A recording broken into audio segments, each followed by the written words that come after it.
C'est avec plaisir que je vous retrouve dans votre émission Le pouvoir de l'espérance. Vous connaissez déjà le principe, on commence en musique et s'ensuit votre étude biblique. Tout de suite, La veuve de Sarepta avec Claudine Alexandrine.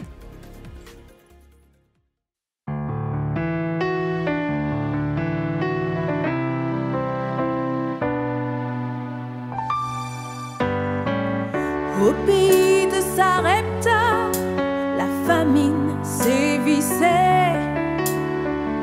Elle ramassait du bois pour préparer son souper. C'était le dernier repas qu'avec son fils elle partagerait. Au pays de Sarepta, la mort s'était invitée.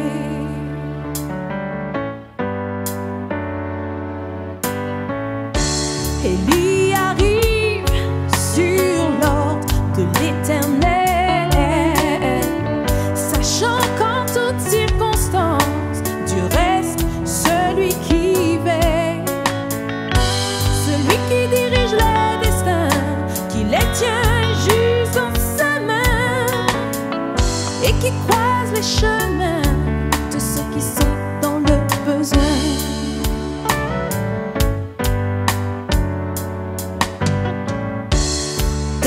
Du pain, ouvre-moi ta maison, car ainsi par l'Éternel je te donnerai ta provision.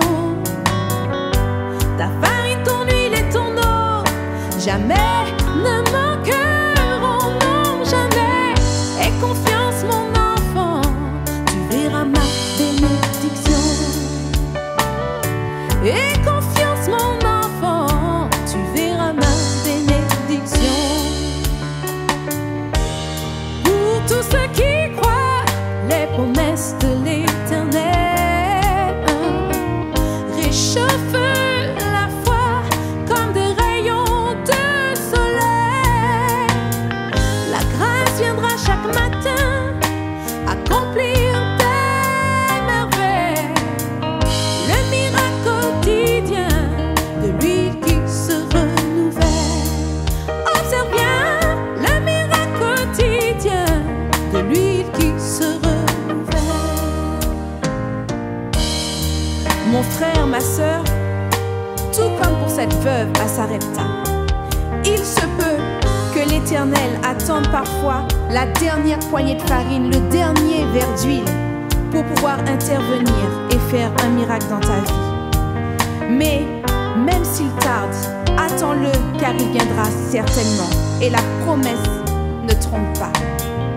Écoute encore ceci. Mon frère, ma sœur, où que tu sois sur ton chemin, Dieu a un miracle à faire, sache, dans ton quotidien.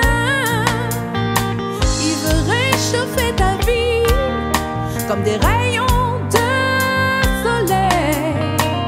Le feu du Saint-Esprit qui jaillit dans la vie éternelle. Et ça c'est vrai, le feu du Saint-Esprit qui jaillit dans la vie éternelle. Chante avec moi, le feu du Saint-Esprit qui jaillit dans la vie éternelle.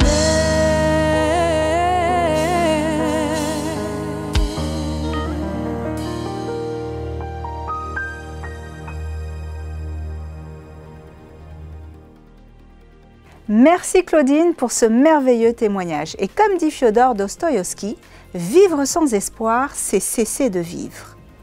Bonne étude biblique avec le pasteur Eddy Michel Carpin. Je vous dis à demain, même heure, même chaîne.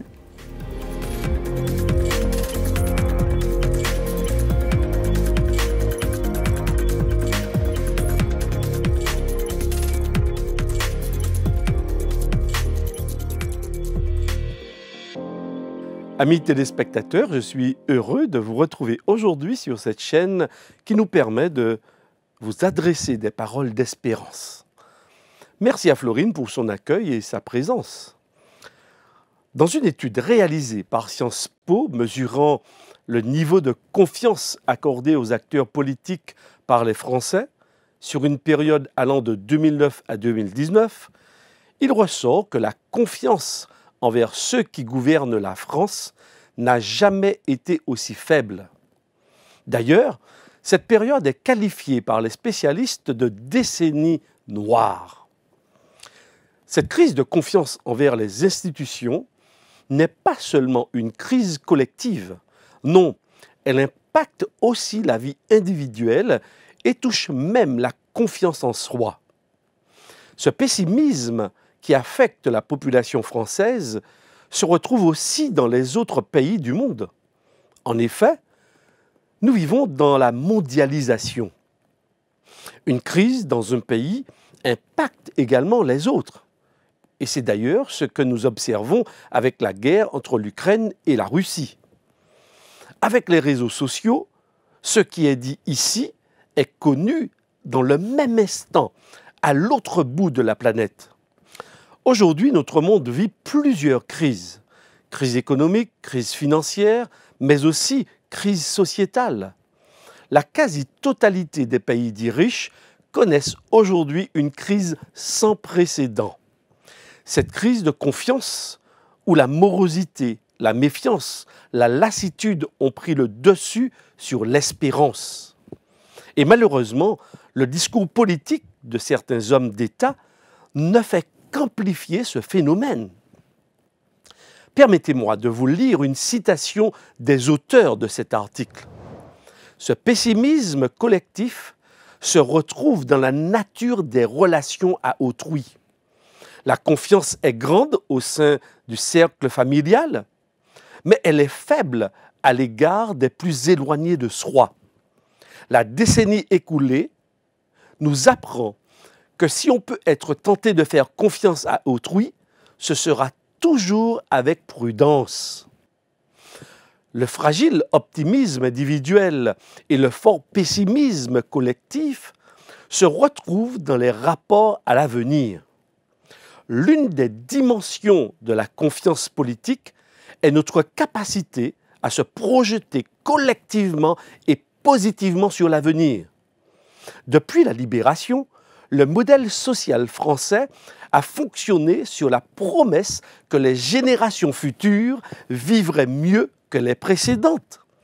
Les sacrifices des parents seraient le progrès des enfants. Or, la décennie écoulée montre le refus de croire davantage en cette promesse politique. L'avenir n'est plus envisagé avec confiance et la capacité à s'y projeter positivement est faible. À la question posée par Sciences Po, « Avez-vous la liberté ou le contrôle total sur votre propre avenir ?» 43% des personnes sondées ont répondu qu'elles n'avaient pas le contrôle total sur le propre avenir.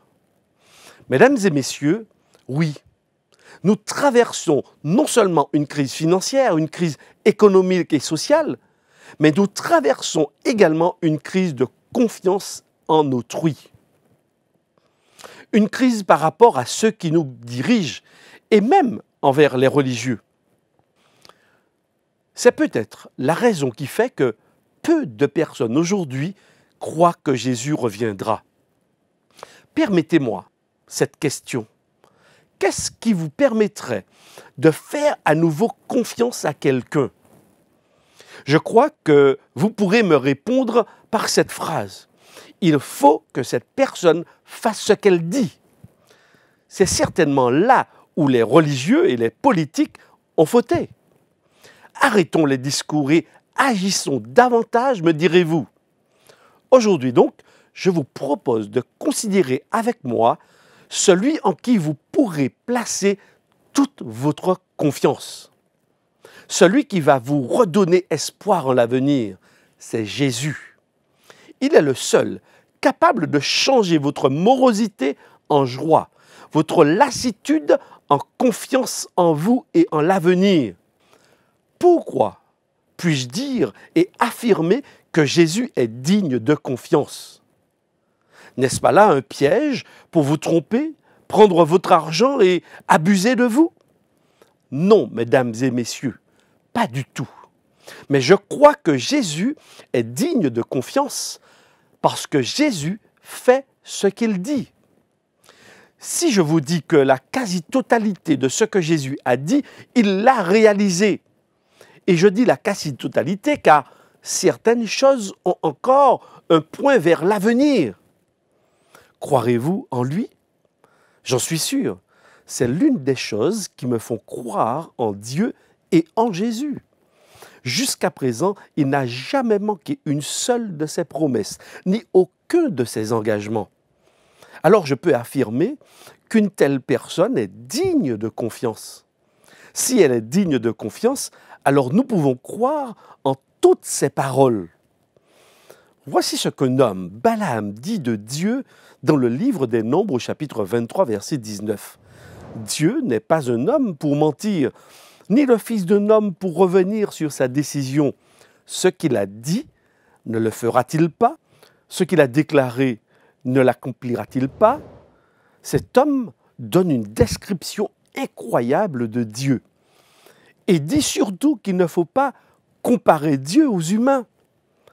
Les humains, n'étant que dans l'instant présent et n'ayant aucun contrôle sur leur propre existence, ne peuvent tenir toutes leurs promesses. Mais Dieu, lui, est éternel. Le temps ne lui fait pas peur. D'ailleurs, Moïse disait dans sa prière, au psaume 90, verset 4, « Car 1000 ans sont à tes yeux comme le jour d'hier, quand il n'est plus. » Jésus et Dieu ont tous les pouvoirs pour accomplir leurs promesses et tenir leur engagement, car ils sont hors du temps, ils maîtrisent le temps. Je peux vous dire que toute la Bible est écrite, d'ailleurs, pour nous dire que Dieu tient parole, qu'il est fiable, sa parole est sûre et il fait ce qu'il dit. N'est-ce pas là une parole qui donne espoir? Enfin, quelqu'un capable de tenir parole, quelqu'un qui ne trompe pas, mais qui dit ce qu'il fait et qui fait ce qu'il dit. Dans le livre de la Genèse, lorsque les humains Adam et Ève se rebellèrent contre Dieu, Dieu ne les abandonna pas à leur sort. Au contraire, il leur fit la promesse d'un libérateur qui viendrait inverser le processus de mort dans lequel ils étaient tombés.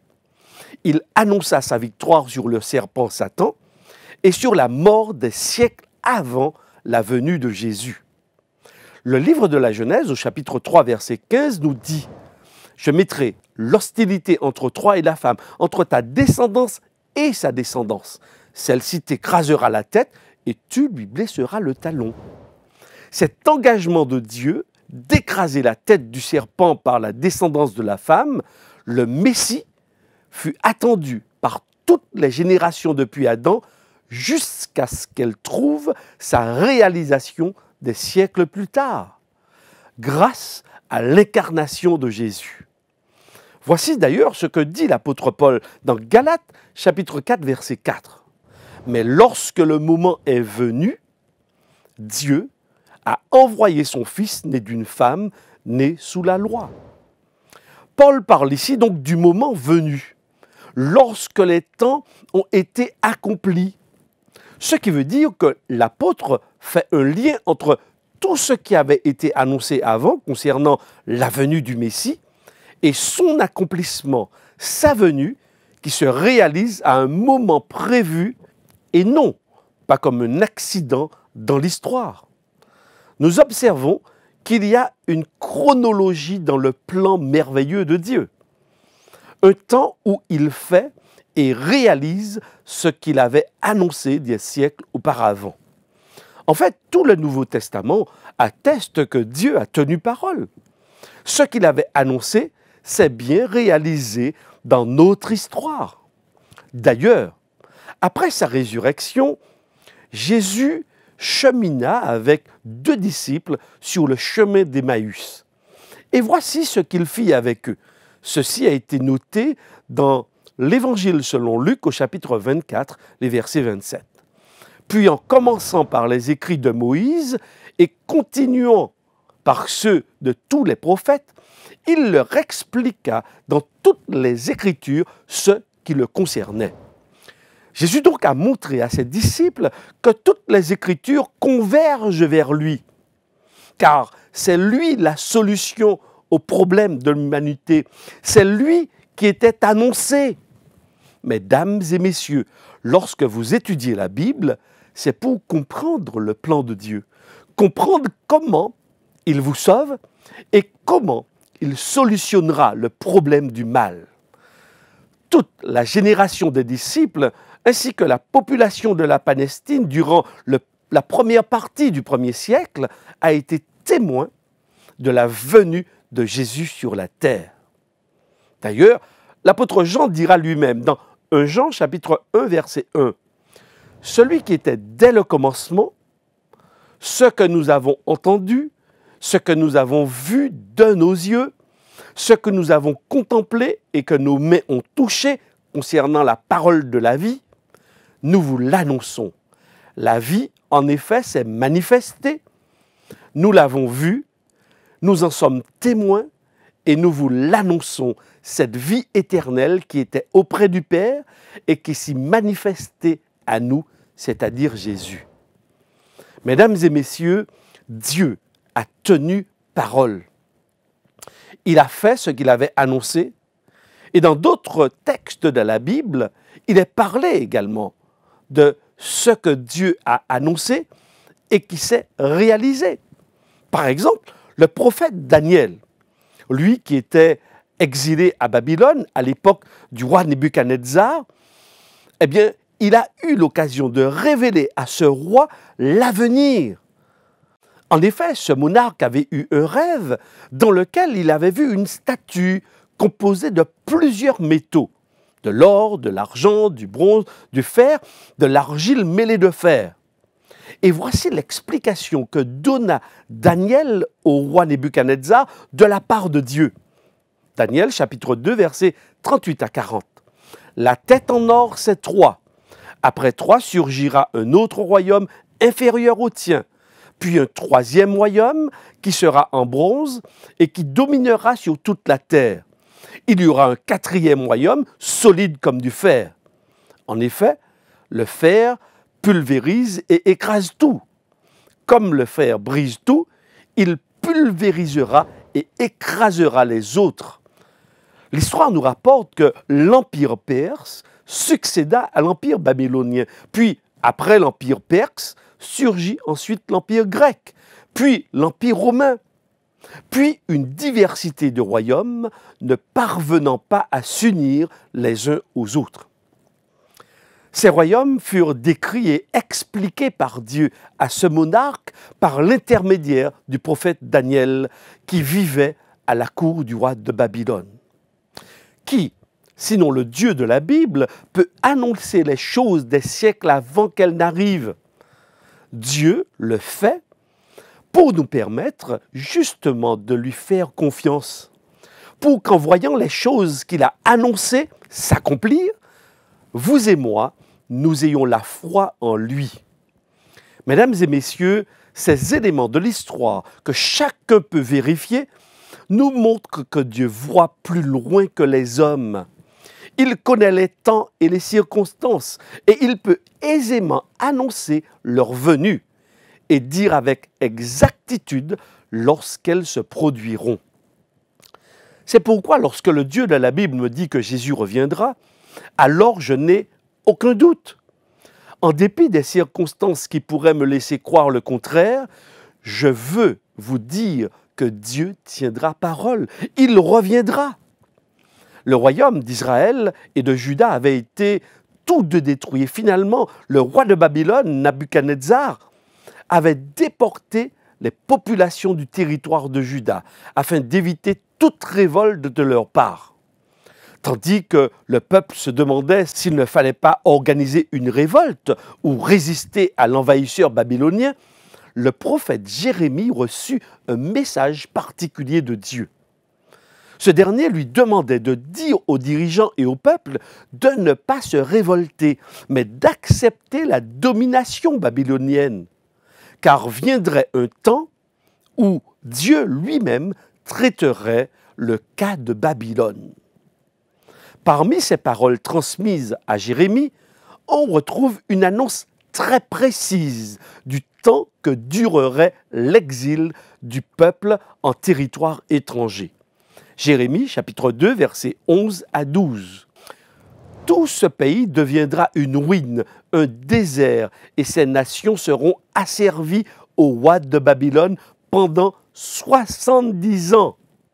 Mais lorsque ces 70 ans seront accomplis, je châtierai le roi de Babylone et cette nation, dit l'Éternel, à cause de leur iniquité.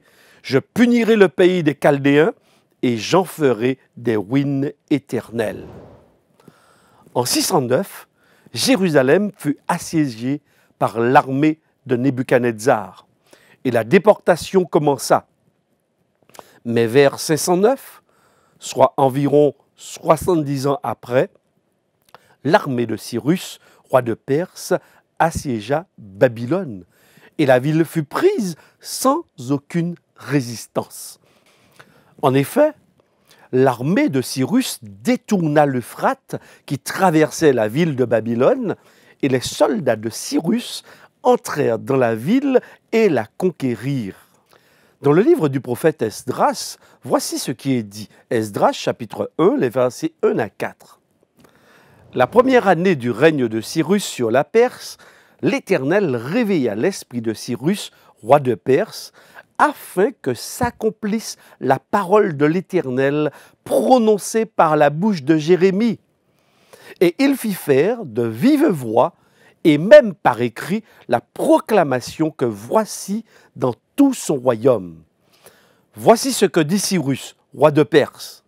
L'Éternel, le Dieu du ciel, m'a donné tous les royaumes de la terre et m'a désigné pour lui construire un temple à Jérusalem en Juda. Qui parmi vous fait partie de son peuple? Que son Dieu soit avec lui et qu'il monte à Jérusalem en Juda pour reconstruire la maison de l'Éternel, le Dieu d'Israël. Dieu tient-il parole? Oui, nous pouvons l'affirmer. Il accomplit ce qu'il dit. Tous ces exemples nous montrent que Dieu a le pouvoir d'accomplir ce qu'il annonce. Les temps, les circonstances ne peuvent en détourner le cours. Jésus reviendra, c'est une certitude. Tout notre espoir repose sur la promesse de son retour. En 1942, en pleine Deuxième Guerre mondiale, le général MacArthur de l'armée américaine basée aux Philippines fut obligé par le président Roosevelt de quitter l'île à cause de l'avancée de l'occupant japonais. L'histoire rapporte qu'en arrivant le 20 mars sur les côtes australiennes où il se replia, il dit cette phrase devenue célèbre « I shall return », « Je reviendrai ». Le 20 octobre 1944, le général MacArthur posa à nouveau les pieds sur le sol des Philippines et prononça ce discours « Peuple des Philippines, je suis revenu ». Par la grâce de Dieu, nos forces foulent à nouveau le sol philippin.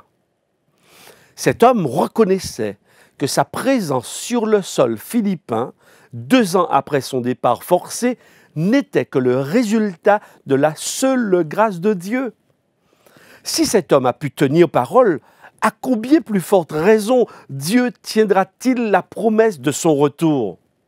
D'ailleurs, l'apôtre Paul nous rappelle dans 2 Timothée chapitre 2 verset 13 « Si nous sommes infidèles, Dieu demeure fidèle, car il ne peut se renier lui-même. » La fidélité fait partie de la personne de Dieu, de son être. Il est fidèle et il personnifie la fidélité. Dieu ne peut être autrement que fidèle. Mesdames et messieurs, Dieu vous aime. C'est pourquoi il doit revenir. Il veut mettre un terme à votre souffrance, à vos difficultés, à vos incompréhensions, à la maladie et surtout à la mort. Alors oui, l'espoir est permis grâce à Jésus. Oui, la fidélité de Dieu est une garantie qui nous aide à lui faire confiance.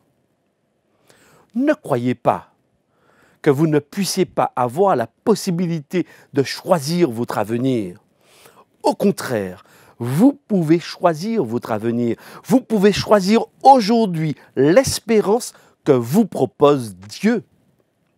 Il s'adresse à chacun de vous aujourd'hui. Je vous invite, mesdames et messieurs, à faire confiance à Dieu et à croire qu'il reviendra. Mesdames et messieurs, ne permettez à personne de vous dire le contraire. Jésus reviendra pour vous bientôt. Je vous remercie d'avoir écouté cette réflexion. Si elle vous a plu, si elle vous parle, alors je vous exhorte à inviter vos amis, vos parents, vos enfants à l'écouter. Dieu fera le reste. Si vous avez des questions, appelez au numéro gratuit qui s'affiche à l'écran et nous nous ferons un plaisir de vous accueillir et de répondre à vos questions. Mais pour l'heure, je vous souhaite une belle soirée et vous donne rendez-vous demain, Dieu voulant, même heure et même chaîne. À bientôt.